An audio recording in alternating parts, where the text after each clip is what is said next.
There's a cat over here. There's a cat over there. And the wrong one died. And the wrong one died.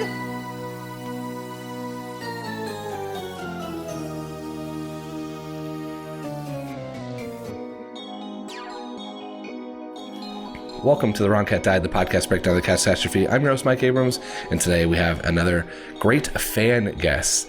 Her Anna McNeely Gumby Cat jumpsuit is currently on display at the New Broadway Museum in New York City, and she has over 2,400 unique items from the show, which could possibly be one of the largest Cats memorabilia collections in the world.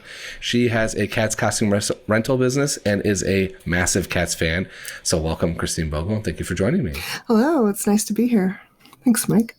I'm excited to hear from you. I think I don't know, I've never heard anybody that has a larger memorabilia collection, so we'll get to that. But Sure. We got to start at the beginning.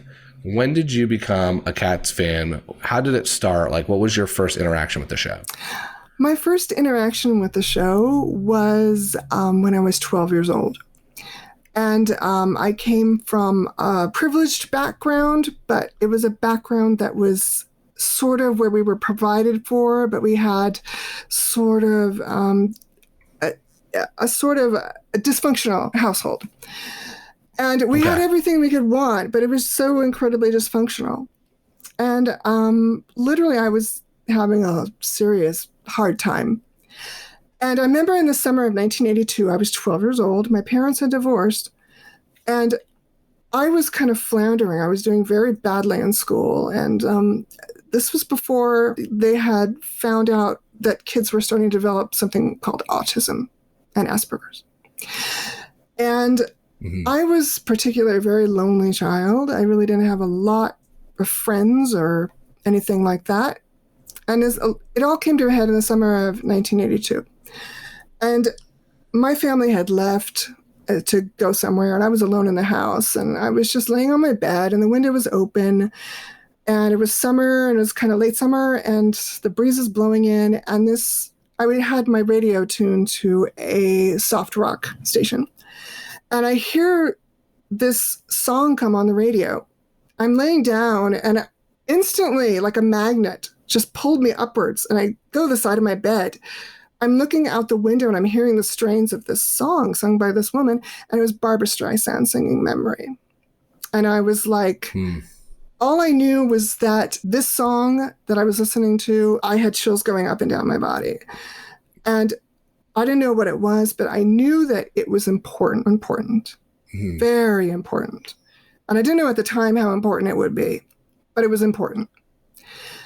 And I remember hearing the song, and I can see myself still in the room, and the dust and the lights coming off the sunlight and the sound of the lawnmowers, and she's just singing the song called Memory, and it just really spoke to me at 12 years old, because I felt like I was so different, growing up.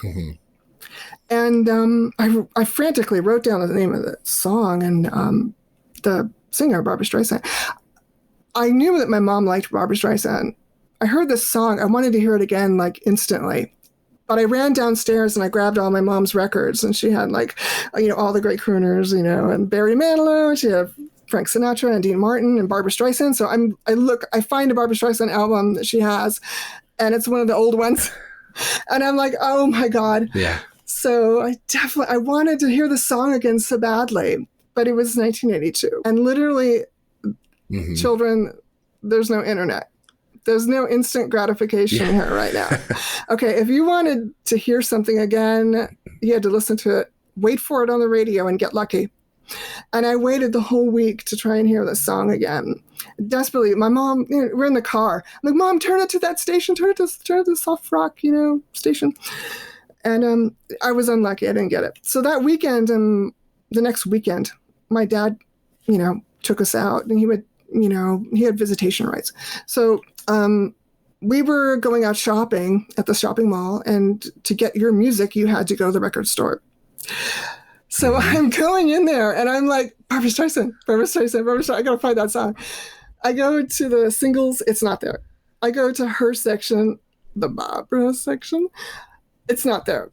And I'm like, everything could have stopped right there completely. I would have never have gone into anything with Cats if I had not walked down the aisle when my dad called me to the cashier. I'm at the very edge of the rack, and I look to my right. Something made me look to the right. And I look down and I see this black LP record album, and there's these 2 yellow splotches on it. And, I look at it, and instantly I could see that the splotches weren't splotches, they were dancers. And a lot of people have told me they've looked at the eyes and they have never seen, the dancing characters. I saw it instantly. It was a male dancer and it was a female dancer, and I saw it instantly. I just had that ability to see it. And I pulled it up, and, I'm like, cats. And then I put it down, and then I look to the right, and there's a sticker on it, and it says featuring the hit song Memory. And I'm like, oh my God, this song says Memory on it. Oh my God. Barbra Streisand's in this weird album. I got to find out what it is. I turn it around, and I see just nothing, no pictures. And I'm like, oh God.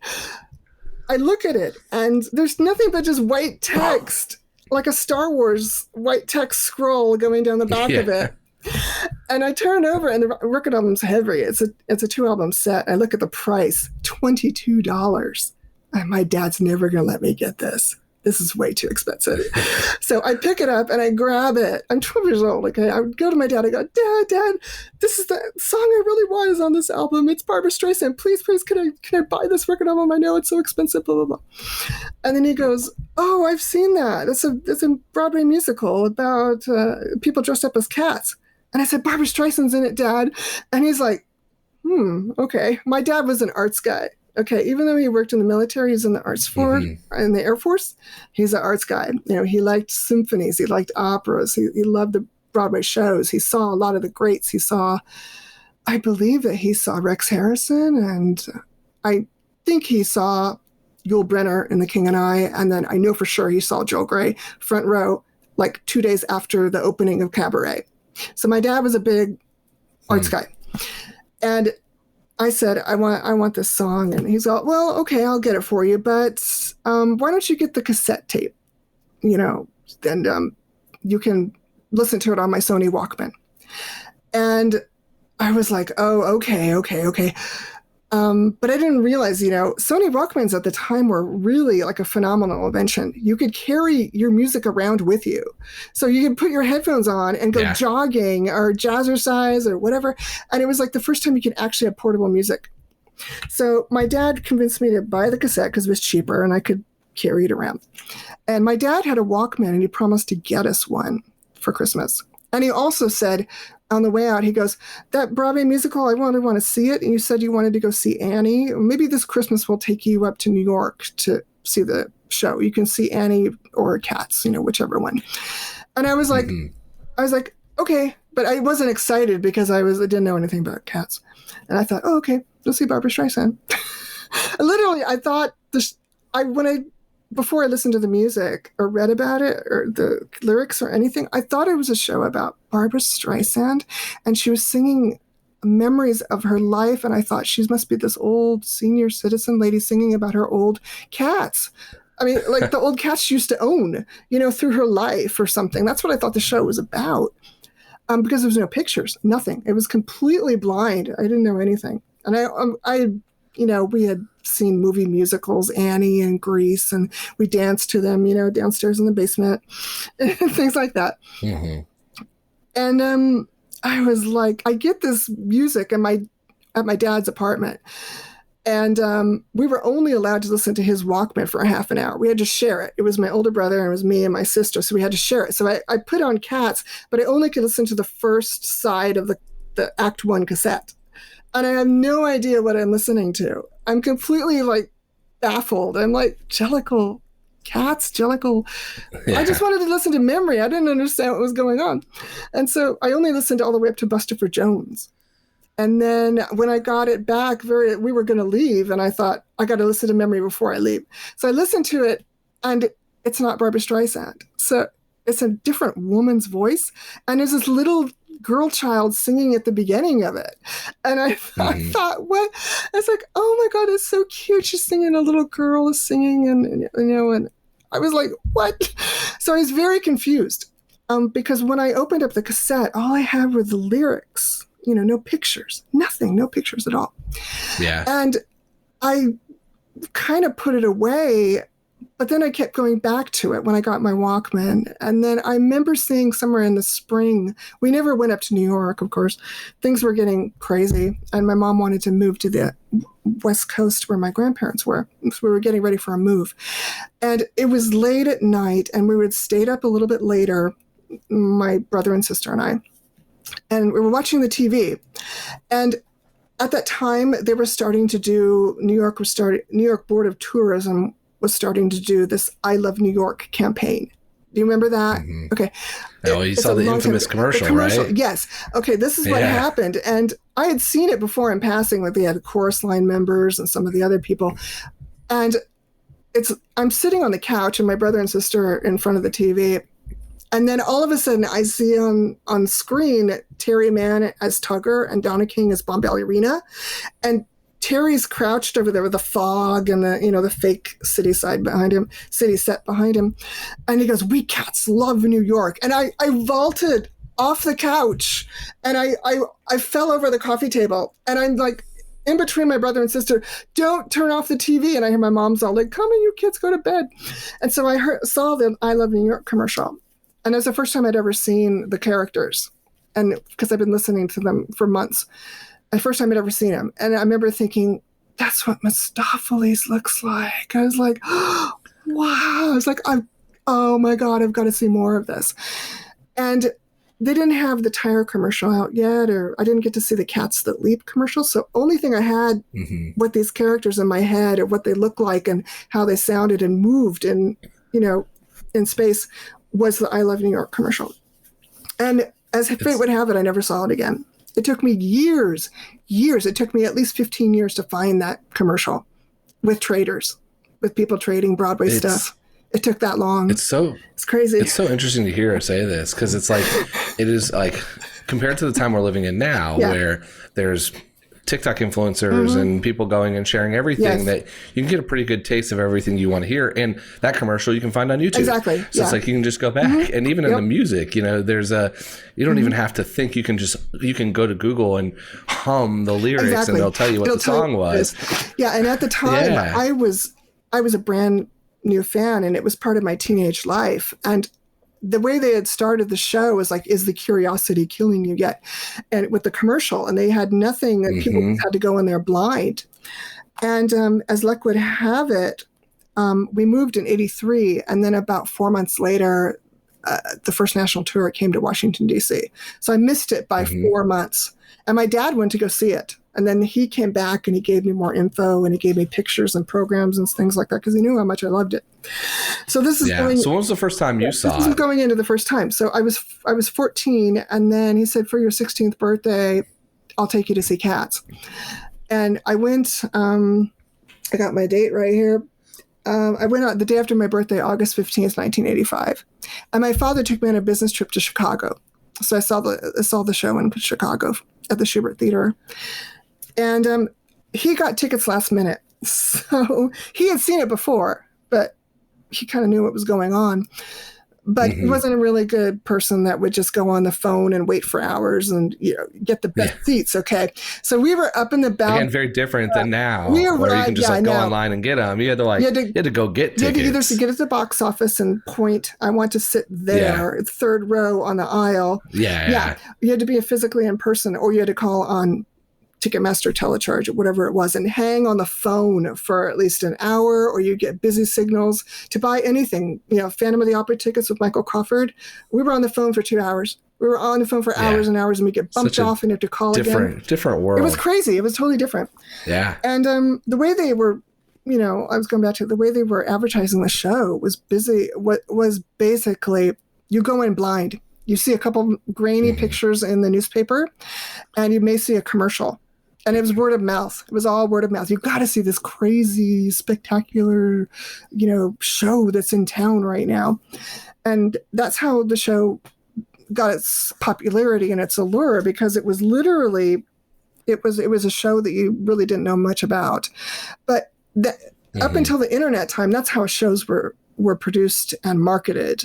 Yeah. I mean, literally, if you were going to go see The King and I, you unless you were like working on the show or you had friends in the show, you didn't know anything about it. you'd see a poster and you say, okay, my friend said that show's pretty cool. Let's go see it. And then you walk in, and I think audiences were way more amazed. I think they were more open. Well, you got a captive audience. They're more captive audience. You don't have your phone in your lap. Exactly. There's a lot less distractions. There's not the video. Yeah, it's just a totally different time. Exactly. I mean, honestly, there's some benefit to it. Compared really was. To now. Yeah, it was literally, people went in completely blind. And that's how I went in to see Cats. I had seen one commercial on TV, and I'd just been listening. Now, you have to realize I found out about the show in 82, and I didn't see it for 3 or 4 years later. And I listened to that Broadway cast album of the cassette album. And eventually I got the LP and the book of the musical. But the pictures were so grainy and so dark and so small that I literally obsessed over these pictures. I was like, wow, like that's Mephistopheles. And the book of the musical is I don't know, the Broadway version, there's so many better pictures. When I found the New York Public Library online of the pictures they took of Martha Swope's pictures, I thought they could have used so much better pictures. It's just the worst pictures in that book. Just awful. The only picture I loved was Cynthia as Victoria, because you could see her face and you could see the design of her wig. And I love that. It was beautiful. So I'm I would love to hear. Yeah, this is great. I'm in the theater in the very back row of the balcony, and I can't see a thing. I have literally on the very top of the theater, and it was me. I walk in and I see the set for the first time, and I'm blown away. And I rush all the way down to the railing, and I'm literally perched over the railing. I'm looking down at this amazing set. And back then, it took about 18 semi-trailers to bring the show across the country. Mm-hmm. I mean, the set, if people have not seen it now, it's really rinky-dink now. It's just it looks like a high school production. It's inflatable. Yeah. It's inflatable no, now not anymore. No, it looks like a high school production now. It's bare bones. The tour one right now is inflatable. Yeah, it's bare bones. I mean, literally bare bones. But back then they built it all the way out. So the walls were covered. The walls had lighting built into it. There's junkyard going all the way down into the aisles, and it was crazy when I saw it. I was like, whoa. I mean, it was insane. So we go and see the show. The show starts. I'm in the center. My dad's in between me and my dad's friend. And I see the green-eyed cats running up and down the aisles. I didn't know that was going to happen. So I was like, oh my God, they're running through the aisles. And then all of a sudden I'm looking over, and this cat comes and sits down on my dad's friend's lap. And all I see is a silver black and white back. And I'm like, I didn't know it was Mocha Strap at the time. And I'm like, oh my God. They're sitting on, what's going on? I was just loving it. I was so happy. And I love it. There was so many different choreography bits that I saw in the first part of the show that have just been completely gone now, completely been obliterated. I liked it on tour because they had balconies. They had platforms above on the sides. And when Grisabella gets chased away by Tumble, she ran up the platform, and then she watched the rest of the Jellicle ball from the top of the right platform, looking down at them. She wasn't on the boot or anything. She was over them. And I love that, because I was up in the balcony and she was right there. And there was a blue light on her and all shimmery, and she's looking down, and she's pretending to do the movements up on the balcony, not on the back of the car or on the boot. So I thought that was beautiful. And I saw the flying trapeze, and oh my God, it was really, really great. Yeah. And intermission comes, and I go down to the front of the railing. I look over, and I see a line of people being let up onto the stage. And they were going up there to get autographs and signed by Old Deuteronomy. And my mouth dropped open, because my dad hadn't told me that. And he kept that from me. And I was like, oh my God, I'm going down. So I go out to the lobby, and my dad's getting a drink. And I said, Dad, I'm going downstairs. I'll be back. And I had my program and everything and a pen, and I'd gone and shuffled around, and I knew I didn't have a lot of time. This was my first Broadway show I'd ever seen. I rushed to the staircase, and there's a red velvet rope attached to the staircase wall and an usher in front of it. I'm sorry, ladies and gentlemen, nobody can go down from the balconies and mezzanine to the lower lobby floor. And I was, okay, this was unacceptable. So I went to the other side and the same thing. And we were trapped up in the balcony in the mezz. We couldn't go down because they needed to clear the stage. And they had so many people up on the stage from the orchestra level. And oh my God, I thought this was, I was so crushed. I was so crushed. So the show, I watched the whole thing, and then my dad says, oh man, my dad went to try and talk to the ushers, both ushers. He went to both. My daughter's a really big fan of the show. She wants to go down and see the characters. Can she go up on stage? Blah, blah, blah, blah. It's her first time seeing it, her first Broadway show. He did everything to try and get me down there, but they wouldn't let us down. So the curtain call comes, and my dad says, come on, I'll take you down there. We'll let you go and kind of stand in the back of the orchestra so you can see them up close. So we went down there, and the curtain call's going on. They're all making their bows. And one of the side of the front center doors is open, and there's an usher there. And my dad's all like, hey, can my daughter go in? No. And I'm like, she wants to go in around the door and stand in the back. No. And so the usher's in front of me, and I'm seeing the actors on stage giving their bows. And that was the end of the show. And the second time I saw it was with a drama club in high school, and I was on the balcony in the Los Angeles production, and I got to see a little bit closer. But again, at the time, if you were in the balconies, you were not allowed to go back down on the stage. Okay, you had to be down in the orchestra. So it took me to the fourth time I saw Cats, where I got to be down in the front row, and I got to go up on stage, and I met Calvin Remsburg as Doot, and I said, sometimes he's asleep and sometimes he's talking to people. And then Calvin goes, oh, it's just how you want to play him. Because Calvin liked to talk to people. So I thought that was just amazing. And the first time I walked on the set, I was like, and I saw him, man, I was completely hooked. How many times have you seen it live? I'd say around 115 times. I really have no way of knowing at this point. I know it's over 100. I'd have to go back through all my stuff and count each program. Each ticket, and I saved each ticket and I saved each program, but I never was obsessed enough that I was going to keep the number, to number it, and to store every single ticket in binders. I was more interested in articles and things like that. We'll be back after this short break.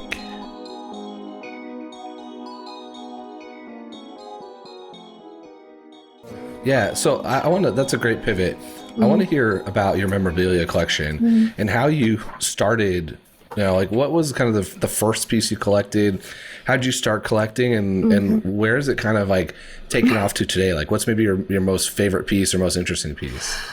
Oh, okay. The first piece I ever got was from one of my best friends, Hector Montalvo, who was sort of the unofficial mascot of the Broadway show. Now, I met him by writing a letter. I saw an interview with him on Variety, or is it Variety magazine backstage, and they had done a small piece on him, and I wrote to him, and the letter actually got delivered to him at the Winter Garden, which it was amazing that happened. And I started talking with him, and I met him. We saw the Broadway show together. Blah blah blah. Well, one Christmas, the Cats cast were making ornaments, and they were taking some of the old ripped up unitards and tails and warmers, and they were knitting and making little tiny ornaments, little round balls and little tiny bags, like drawstring bags made of the actual fabric. And he knew that I loved Victoria, so he got me a Cynthia on Rubia scrap of unitard. It's a little tiny thing about that big, and it had the Cats Who Care Equity Fights AIDS ribbon on it. I still have it. It was the first thing I ever got that was original. Oh wow! It was the first original piece of fabric or anything I got from the show. And it had a little fuzzy. He made sure to get one with a fuzzy on it and some actual painting on it, because some of them were kind of bare, with a couple of maybe like Plato with some scratch, some markings at top, but he made sure to get me a Cynthia. And it was signed by Cynthia and Rubio too, so that was pretty cool. So that was my first thing. Piece, and my first piece. And then, what, like, how did you get to the point we are today, where you said you have over 2,400 pieces of? Is it stuff that you're finding online and buying? Is it stuff that you're getting from cast members? Like, what is the most of it? Where does it mostly come from? Most of it came from online. Yeah, when eBay started. I mean, that's pretty much how everybody got stuff, is on eBay. And I didn't really start collecting until eBay, really. And that just opened up the floodgates. I mean, that enabled me to get every single UK brochure ever published.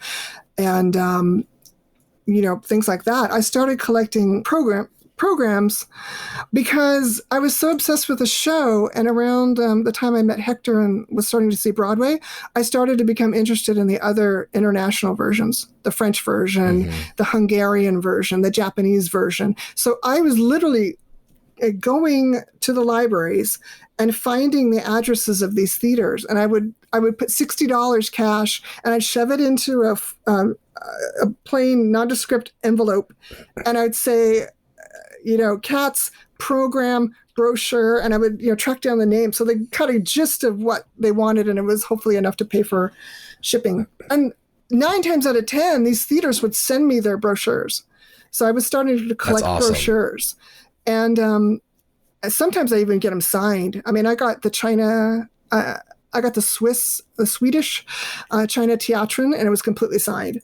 I was like, oh my God, wow. So it's like with a letter I wrote in English, and I put about $60 in the thing, and they sent it back. Because they literally translated my letter because they hadn't seen anything like this before. American Fan is so crazy about cats. And again, this is all pre-internet. Like, there's not, that was you're not like shooting an email to them. Yep. Yeah, that's such a cool piece because it is there are still some productions. I've interviewed, I think, over 20 different productions, people from 20 different productions. Yeah. And I didn't know most of these productions existed. Oh, yeah. And it is kind of fascinating to see of like, wow, there's this like nuanced piece, and it is some difference and some unique parts. And then there's things that go for 15 years, but are on the same tour. So to hear that it was something you were tracking down I was so the Wikipedia page to tell me that is crazy. It's really cool. It's crazy. I was so obsessed around the early 90s. I had gone back to Washington, D.C. to live with my dad. I went to a very prestigious art school called the Corcoran School of Art. It's blocks away from the White House.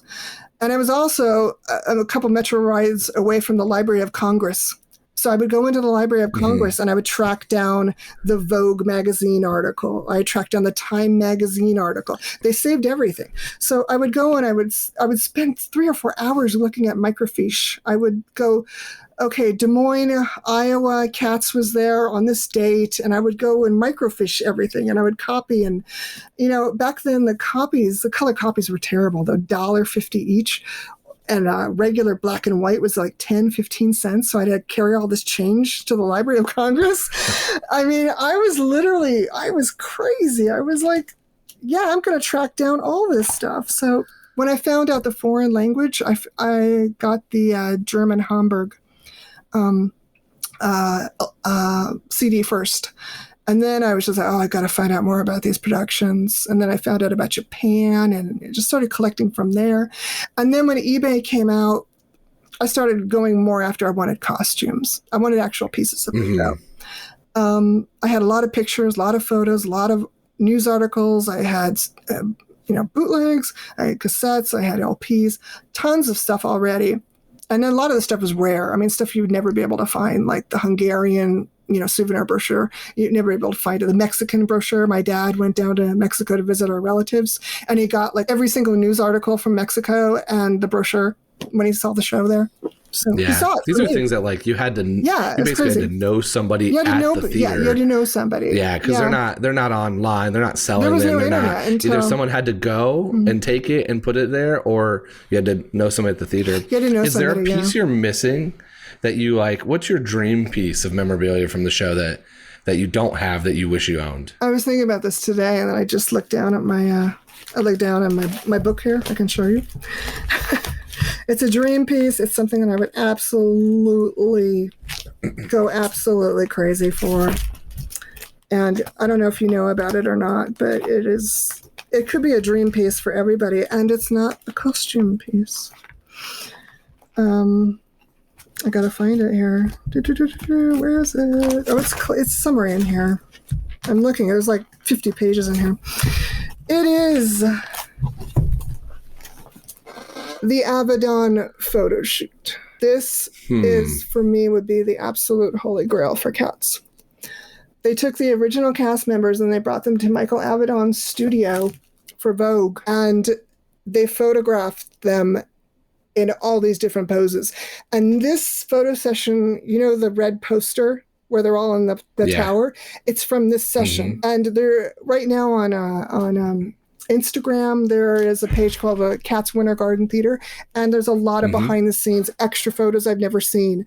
They must have taken about 100 photos, and every character is photographed, really high res and everything. I mean, beautiful Cynthia and everybody is photographed. And I think they spent a whole day at Michael Abaddon's doing those photos. And I have several photos that negatives, but I don't have the whole set. There must be at least 50 to 100 photos that were taken in that photo session. And I would do anything to get those photos. Because they're the original Broadway cast. Yeah, and everybody was photographed in various poses. They did 4 or 5 different renditions of the red poster, you know, the famous red poster, you know, and Donna's on the other side, you know, it's crazy. It's crazy. But some of the pictures are showing up again. But I would love to have those poster size, the whole set, high res where I could see even the pores, you know, that would be for me. And it's not a costume, which is crazy. It's not a costume at all. It's those photographs. It's those expressions and the body poses that they're in. And, you know, that for me would just be like, wow. I mean, wow, there were so many photos. So many photos. We're putting this out to the world of a lot of Cats fans. So hopefully if someone knows, they can get in touch with you. I would love the Abaddon figure out a way. Pictures. I would just love them, and especially in high res, because a lot of the ones I have are kind of dark and grainy. But I would love them in high res. Those beautiful. I have 2 or 3. I have a beautiful one of Grisabella against the red poster background, because they filmed it. They took the picture in front of a red. They had different colored backgrounds. So the white background, the red background, the blue one. And she's like this. You know, she's like, oh, it's so beautiful. A really, really beautiful photo of Betty Buckley. Really nice. Yeah, I would love all those. I want to hear a little bit about the other parts of your fandom, because I know you've been a fan since the pre-internet age, and for years you've collected. You've got your own costume rental business, but I think like there's some parts of like that you had some websites that you were the musicals.net, you know, almost before, and some stories with that fandom. So tell me a little bit about that part of your Cats fandom, that section of it when it was this almost Wild West before modern internet, I would call it. Yeah, the beginning. This is like pre-internet. Pre-internet, yeah. I think the day I got the internet and hooked up, I went to musicals.net. I typed in Cats Musical Broadway, and immediately I got shunted to musicals.net. So I signed in as Victoria the White Cat, VTWC, and that was my handle. VTWC. It's so long ago, but still, people know as me online as Victoria the White Cat. And I just started posting there, and this was when the Cats video came out, and a lot of fans were being exposed to Cats first with the video. And I thought the video was okay, but since it was the UK version, I was a little disappointed because, you know, I was, if you're raised with a certain look of the characters and that's kind of what you were raised with, you're kind of a little adamant that things shouldn't change. And I didn't like the mismatch of the Munkustrap is in his full Broadway costume. He's not in the UK. He's in Broadway. He's got the Broadway wig on, the Broadway tail, Munkustrap Gruber. And then you have the UK version, you know, and they're wearing the Broadway tails with the yarn, but the wigs are all different. And there was a lot of new fans coming in. And I didn't really know what to make of them because a lot of them were, they were kind of writing things into the show that I wasn't raised with. And I was like, okay, this we're making things a little too complicated. It's a little too complicated, you know. I don't know. It was a hard time for me at that time. It was really hard. Mm-hmm. Yeah, it was really hard. Was it because I mean, I think that's always an interesting part for me as someone who's basically made stuff up on the fly on the backstory, because I've focused on that, versus talking to fans and someone like you and some of the other fans I've talked to where, you know, you have way more than I do about the show. And that's like, you know, that is what you're saying is almost what I've been doing. And it's kind of challenging in a sense of where there's your version, which is, honestly, there's only one correct version, and that's the original people that created it. The original. Exactly, the original group.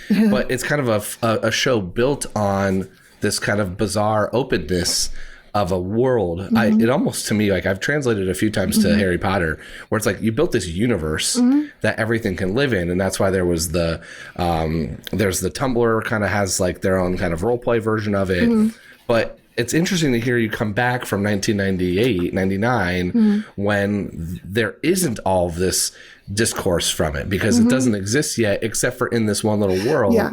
And most people that's the 98 movies, the only thing they're exposed to. That's the only thing they're exposed to. And they don't know any of the differences. And I came from the world where, again, remember way back when I was talking in the beginning, I had no pictures. I had the music. I had to imagine what these characters were doing and the way they looked. I only had grainy black and white pictures. So when I saw the show live for the first time, I was blown away. But when, you know, the other kids, they just saw the movie and they were blown away by the movie on a screen. But I had to imagine it all for 5 years before I saw it. And that, I think, has a sort of special, I mean, I was almost like one of the original cast members. Because in the UK, they showed up on rehearsal day. What are we doing? We don't know what we're doing. What are we going to look like? How are we going to move? How are we going to act? How are we going to sing? And with the video, it was all laid out. It's flat and it's just there, you know, and you can love the lights and the music and everything, but it's still on the screen. And there's no... I guess you could say the imaginativeness of it, because it's there. And then you can take from the movie what you want and you can build on what the movie is. But I never built on the movie. I just went to the show because I wanted to see the actors. I wanted to see the actors interacting, and I wanted to see the music. And I was way pro live show than I was the movie, of course, you know, because just the background that I had. Yeah. For sure. You know, it's an interesting way you're bringing this up that I'm always would love to kind of go back to talk to some of the fans of like, what was the first interaction with the show? Because yours was music first. Mine was the music. It was the music. And then you got to see a production that was really the original, almost kind of choreography and group. Almost the original. Yeah. Yeah. Yeah. And then you have this kind of years later, this movie version. And then I don't know if you've seen the revival, but the things were cut out and there was no Growl Tiger. And then the revival's totally different. There's some, choreography changes and different characters and some stuff changed. I am truly Grisabella. You're talking to Grisabella because she's no change. Please, I want things to stay the way they are. Don't mess with perfection. I'm now curious because exactly. I was almost a middle version of yours, although I saw 2016 revival first. But I saw a stage production before I'd heard the music because at this point in life, most people have at least heard Memory, but I'd never heard the whole soundtrack. I've never heard the whole thing. Oh, cool. So I saw that version first. Then I heard it all. Then I watched the 98 movie because that's what's on YouTube. And now I've assessed it from every angle. But I've not been able to actually go back to an original production because it's hard to find. There's not like an easy bootleg. You have to go to like the library, like Lincoln Center Library, and get a press pass I tell you about this. It. I went to the New York Public Library and I sat down there and I cried tears of joy when I saw that. And I was good. I was really good. I did not pick up my phone. I did not record it. I didn't take a single picture of the little grainy screen. I mean, it's not a big flat screen TV. It's a tiny little box. And it's probably like a smaller than the box behind you, the flat screen behind me. Okay, about cut that in half. Yeah. Cut this in half. Okay, a square box. And they shot it like that. And I cried tears. I cried tears when I saw that, when I saw Betty Buckley, because I really, if I could, I'd travel back in time and sit with Hector like the second week the show opened. I would do anything to go back and see that. I don't think many people have seen that version. Like that. Yeah. Yeah, that version's hard to go because, to go see that, it's not just like on display. You've got to schedule time and you've got to get them to, and you have to be like, and you have to exactly ready in their in their room. You don't get to bring it home, and it's an experience for sure. Yeah, I did that about 5 years ago before COVID, and these are my original notes. I had to take notes when I was watching it because there was so much that was different that had been changed. I mean, it's great. I mean, wow, I was watching it, and by Act 2, I just stopped taking notes. Act 2 and everything like that. You just want to be in. Yeah. You want to be in in it at that point. Yeah, it's crazy. Yeah, it's insane. The stuff here. The pirates with the masks. You know the masks, the pirate masks that they wore on Growl Tiger. They wore these masks. Seen this. I've never seen this version. No, the original Broadway production, they wore masks on their head, and I have all 4 of them. I have all 4 of those original masks. You own the masks? I own those masks. Wow. Yeah, I own them. They're really, they stink. They're really bad because a lot of the leather and everything is starting to go. But like when, you say when you bring food home to preserve it and you store it in a cool, dark place. Okay, yeah. My costumes are stored in a cool, dark place. Okay, they're being, taken care of. Preserved. I love it. Yes. And you've got one it's cool that you also have one on display in a museum, which is I contacted them to share with the world. Yeah, I contacted them because I did want to share it. I really want to start sharing some of my costumes and sending it to various but this was a theater museum, so I'm like, whoa, do you have anything from Cats? And they said, no, we have one of the Siamese. And I said, oh, Siamese are a dime a dozen. I can get you Gumby. I can get you Mistopheles, and I can get you unitards, wigs, whatever you want. So I started collecting on eBay when it started, and I was amazed when I first went on eBay. And then I was amazed at the prices that people were asking. Yeah. And eventually, because of all these new fans, I got caught up in a lot of bidding wars. So a lot of my stuff I paid way too much money for. But it was pretty much worth it, because sometimes people don't realize that if I'm bidding on something, I might be bidding on something that matches something I already own. So if it's a UK bomb ballerina wig and her unitard comes up, I want to get the whole set. And I kind of just want the whole thing, you understand? And now I don't really do that much collecting. Not anymore since COVID. Not for financial reasons. I'm able to, but I have a lot. I have a lot now, so it's like, now you're looking for the few things that I'm looking for the really super interesting to you. Interesting stuff. Yeah, it's like if you're a beginning collector and you want to collect for cats, the first thing you're going to collect is a pair of shoes. I mean, literally, shoes are a dime a dozen. You can go to the Broadway flea market, and they're still selling shoes. So, shoes is whatever. The holy grail of cats collecting goes from this. It goes shoes, warmers, gloves, collars, unitards, wigs, specialty costume item, full Cats character costume item, full specialty character. So, it goes from there all the way down in terms of rarities. To find a complete, character costume, like say you were going to get Growl Tiger, all the way down, that's going to go for a lot of money. It's going to go for a lot. So, but for collecting, that's pretty much, you're going to wait 5 or 6 years before you're going to get a full specialty. Long time. Long time. Yeah. Again, it's like, unless you know the person that has it, them, it's the type of stuff that doesn't pop up for sale very often. No. And so when it does, there's a group of people bidding on it, but it all exists. It all lives somewhere. All somewhere. People are storing stuff everywhere. Like all the Broadway shows have stuff. They probably don't even know they have it. Yeah. A lot of the actors kept their tails.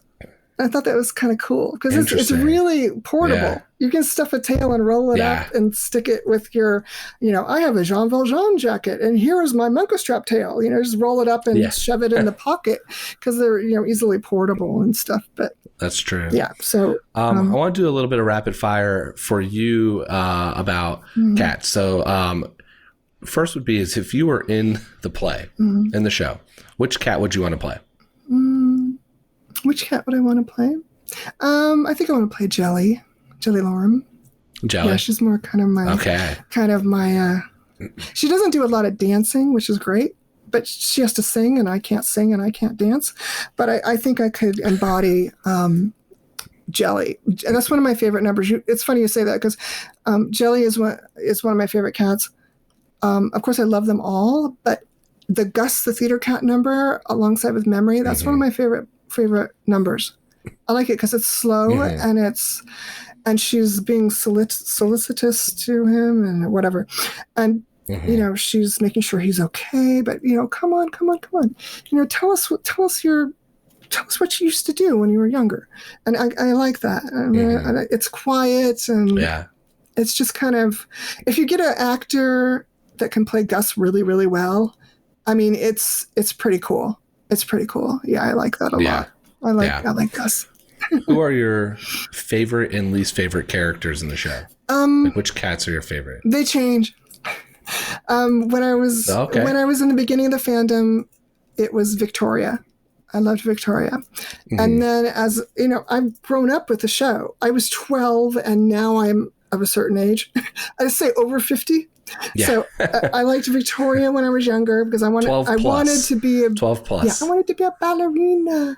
I wanted to dance. So yeah, it was Victoria, and then it gradually morphed into Jelly in the 2000s, and now it's morphed into Grisabella. And then starring role with Grisabella is Munkustrap. Yeah, I love Munkustrap. Okay. Yeah, I'm kind of leaning towards him now as Monk. I love Monk.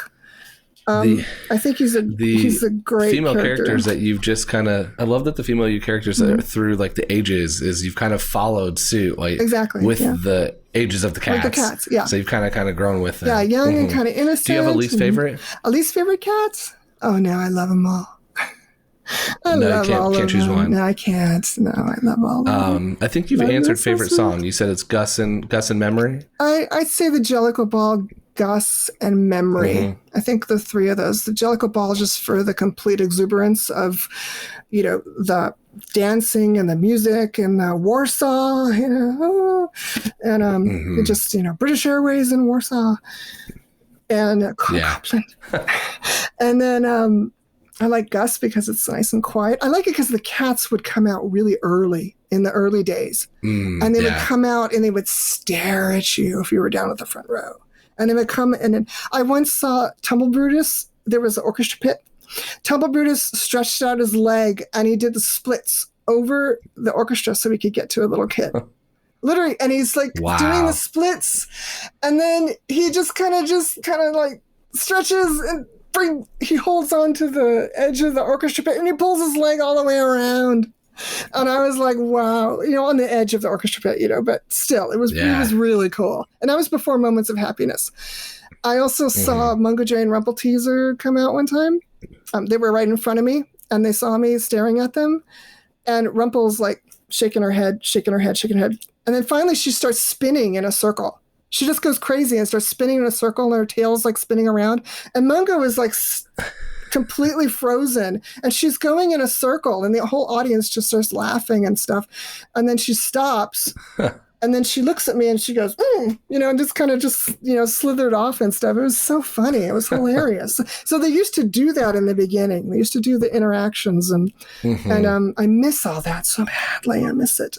I miss Green Eyes. Yeah. And the new now it sounds tour, like Tugger. Yeah, because they can't do Green Eyes right now because of COVID. Yeah, they can't. No, it's because of pretty much litigation, I guess you could say. They stopped people from going up on stage because a little boy fell into the orchestra pit and broke his leg, and the parents, almost. I think they might have sued, and then they said, okay, we can't have people come up on stage anymore, and blah blah blah. And plus, people were trying to steal the junk. They were kind of pulling at it and trying to steal the junk off the walls, and this is back in the 90s. So they only let people stay on the stage at the Winter Garden because there was no orchestra pit in front. But people still stumbled going up and down those ramps. And then the second reason too was I believe is mostly just Tugger, the assaulting. Remember the thing about Tugger? And some woman tried to bring a lawsuit against them because they said that he manhandled her and pulled her, physically up to dance. Because at the time, Tugger would come down in the audience and he'd find a woman, a lady, and he'd just like, let's go dance. I danced with the Tugger 4 times. It was great. Oh, I loved it. I danced with the Tugger 4 times, and the last 2 times Hector got Frank Mastrancola and a bunch of other, David Hibbard, to dance with me. And because I knew that I would go crazy, I loved it. And he would go, oh, there she is. Look at her. She's got a kiss. And I think this woman decided that she just didn't want to be manhandled like that. And I don't think it was manhandling. I think you're just like, hey, lady, come on, let's dance. Come on, I'm shaking myself in front of you. And then she just, decided to, okay, we're not doing this anymore. And also a lot of... It's a different time, for sure. It was a really different time, exactly. And a lot of the things, too, was that... I think there was even one crazy lawsuit right near the end before they stopped all the interaction was that one of the cats scared a little old lady and she left the show and had almost a heart attack.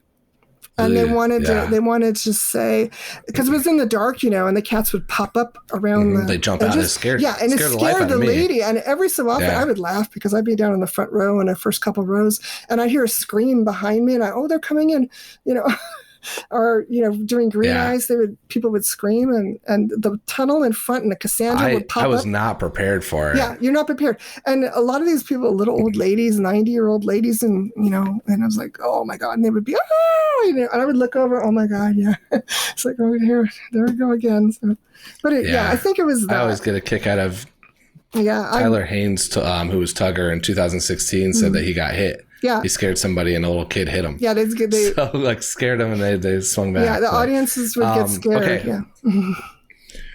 Let's ask the most important question. I've argued at length that I don't think Grisabella is the right choice. So I want to hear, do you want to defend Grisabella or are you going to have a different Jellicle choice? I thought about this the whole week and the answers are going to probably kind of blow your mind. I've categorized it into male and female. Okay. For the males, I would say Plato. And for the females, I would say Cassandra.